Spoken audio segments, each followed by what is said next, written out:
As I awaited my turn in front of the barber woman in Kalinakata, the events of the last year flashed before my eyes. My sister to my left and my mother on the right looked on with pleased expressions. A girl was getting her head shaved. The exams were finished and we were a few days into the summer holidays when Seema auntie in her trademark noodle strap visited home. She was going to visit Tirupati with her daughters after their public exam results, as they had done as she expected. She asked my mom, Pooja, do you want to come with Anil and Ajoy? My mom replied, would have loved to, but Ajoy cannot make it. Do you want to go with Auntie Anil? She looked in my direction. I was undecided. On one hand I felt lazy and on the other hand, here was a chance to get away from home during vacations. Seema auntie's daughters, Anu and Jaya, were my age group and it would be a good outing, I thought, and agreed. Okay, we'll leave by car early tomorrow morning, she said. At 4 a.m., we bundled into a duster car and took off. Auntie's driver Shanti was at the wheel. Auntie believed in her lady driver and took her even on long-distance travel. We chatted about various topics on the way and in between I fell asleep.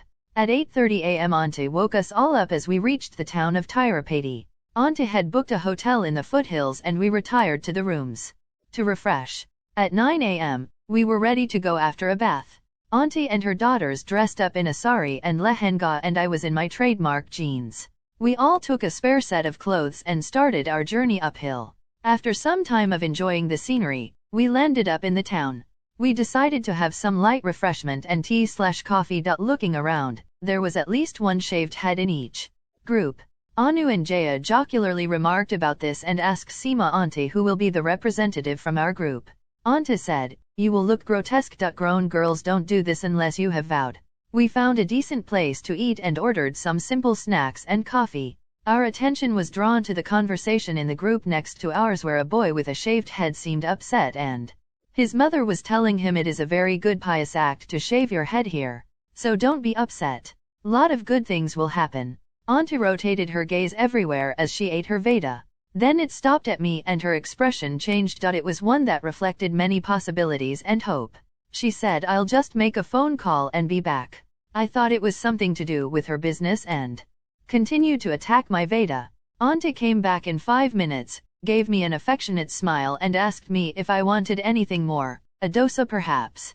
I opted for some more Veda. She asked me if I wished for something and made some more pleasant conversation. As she finished her last sip of coffee, she asked with a big warm smile, Anil, why don't you be our representative? Jaya and Anu immediately said yes, that would be best, Anil, with a wide affectionate smile. I didn't quite get what she was referring to at first and on recovering from her thunderbolt, gave what I thought was a neutral answer, maybe if mom agrees. She asked, are you okay with it? We'll see about your mom after that only. After the conversation we overheard, I did not dare to say no, but the possibility of going to school in 10+ days with an almost shaved head did not look good to me. I meekly said yes, if mom agrees. I was confident that mom might bail me out of this. Auntie said, okay, let's ask your mom, and connected to a video call in a minute. It appeared that mom and auntie had already discussed this earlier. Auntie started the conversation with, Pooja, your blessings required. To my surprise, mom looked at me and said, Seema auntie has a good point, get it done smooth and clean. And in a moment, the permission was granted. I was now in a daze. I did not know what to say or do. School starts in about 10 days, I noted. 15, mom shot back, enough for it to grow back to some extent. She reassured me. Everyone was flashing a wide affectionate smile at me and I managed to smile back. Okay, I surrendered. Mom gave me a thumbs up and said, way to go. See you then, with a very affectionate smile. In a moment we were headed to the Kalinakata. Anu and Jaya were all smiles. As I surveyed people headed in that direction, all had hair intact. Looking at people returning in the other direction, I pictured myself in that position for some time. There was at least one representative in each group, as Jaya and Anu put it. We will be done in about an hour, Auntie said, appearing to read my thoughts, or maybe she was planning ahead. Luckily we took a spare dress, said Jaya. The next few minutes passed in a daze. I remember standing in a queue. Auntie said, let the 3 of us do 3 cuts. Thought did not occur to me earlier. Jaya and Anu nodded their heads. Let's choose a lady for all of us. We'll get done faster. Hope you're okay with it, she asked me. I was desperately hoping to be bailed out of my predicament and did not think this was so important and nodded yes. She then handed me a blade that I took mechanically. Then everything moved fast and I found myself in front of a lady who was shaving another customer's head. After she was done, she looked up and surveyed us. She appeared to be a jovial person. She said with a smile pointing to Auntie, Anu, Jaya 3 cuts, 3 cuts, 3 cuts, and looking at me she was beaming as she said, full cut, right. Auntie and her daughters laughed and made some small talk and she suggested that I go last. She beckoned Seema Anta to wet my head. Auntie, Jaya, and Anu took turns to do so. Meanwhile, Auntie, Anu and Jaya offered 3 cuts and got up and it was my turn. I was desperately hoping for a miracle. Anta said his mother advised him to get it done completely smoothly. I sat there. The lady bent and massaged my head gently with her fingers. I prayed to the Lord for a miracle. She said as she showed me the blade that she fixed, "Don't worry, this razor shave is a smooth shave. Nothing more needed. It cuts at the base." The massaging stopped and I thought that God had heeded my prayers. There was a moment of silence as I could feel her concentrating. Then I felt something ticklish on my shoulders. I did not have my shirt on of course.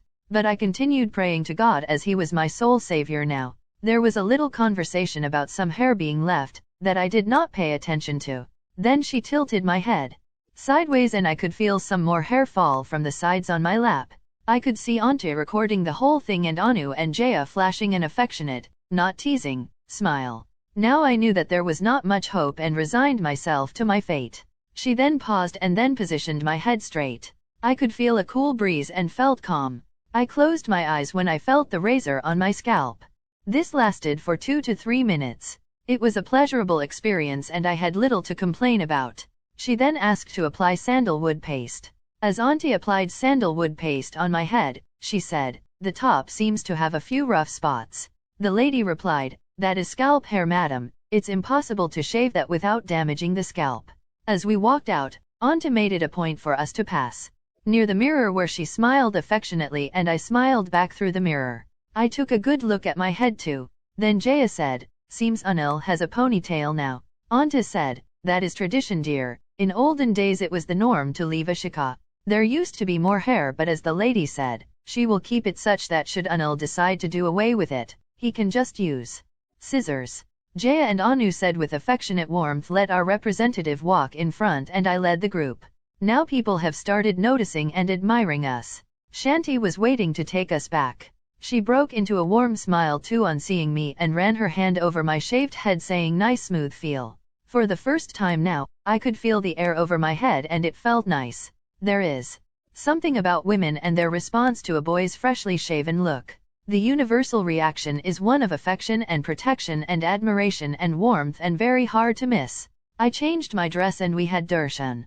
I led our group as we had the darshan, then got back in the car by around 5 p.m. and started our drive back from the hotel room. We planned to reach home late at night. As I caught a glimpse of myself in the rearview mirror, I felt a bit awkward for the first time running my hand over my smooth head twice. I was glad we were reaching at night. Perhaps Seema Auntie sensed my awkwardness and started a conversation. The conversation in the car was a good, engaging one. I sat sandwiched between Anu and Jaya and Auntie was in the front seat. We started with A/C but Auntie insisted on switching off the A/C and allowing some fresh air in. The cool air blowing over my head was a very nice feeling. Auntie caught sight of that and said, "Someone is enjoying the breeze it looks like." Anu then touched my head and said, "But seems the head is hot." My head was indeed hot and I did not know why. All the heat must now be escaping, Jaya guessed. Shanti said, "No, the hair was removed using a razor. This will remain for some time. No harm." This was good learning for me. She then stopped by the side and gave me a piece of aloe vera. "I keep some of this always with me, helps in cuts and bruises sometimes. Apply this on your head." Jaya grabbed it and applied it all over my head, checking the temperature to confirm. I must confirm I liked the cool feeling that came. We drove on and Auntie asked for the car to stop. There was a shop with some caps hung. She asked me if I wanted one. She had a look of guilt as she made the offer. I reassured her that I was comfortable and liked the freedom and after some thought said no. Shanti said, "Do you feel like a small current moving all over your head?" I nodded. I was actually enjoying this sensation. She smiled and said, "Your hair follicles are enjoying their newfound freedom." This helped put things in perspective. She and Auntie smiled as Shanti said must be feeling like all his hair just flew away. We packed our bags in the hotel and headed back. We reached home late at night.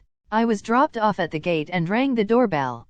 The door opened and Mom welcomed me warmly. "Seema Auntie," said Pooja, "thanks for your cooperation and sorry for the surprise." Mom replied, "No surprise, this was a good initiative. I should in fact thank you for taking the initiative," and proceeded to rub my head. She too had some aloe vera. After I washed up, she applied some coconut oil on my head. When your scalp/head is dry, apply coconut oil. "I've kept a big container of coconut oil in the kitchen," she said.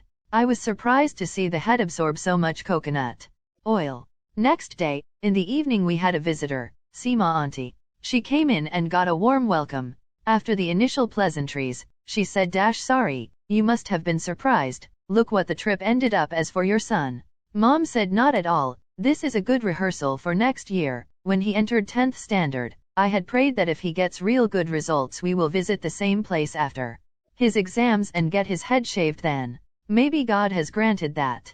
Auntie heaved a sigh of relief and looked in my direction. By now, I was happy with my shaved head and did not feel conscious. She said, "Thank you so much. It's always good to do things as per tradition. Thanks Anil for cooperating."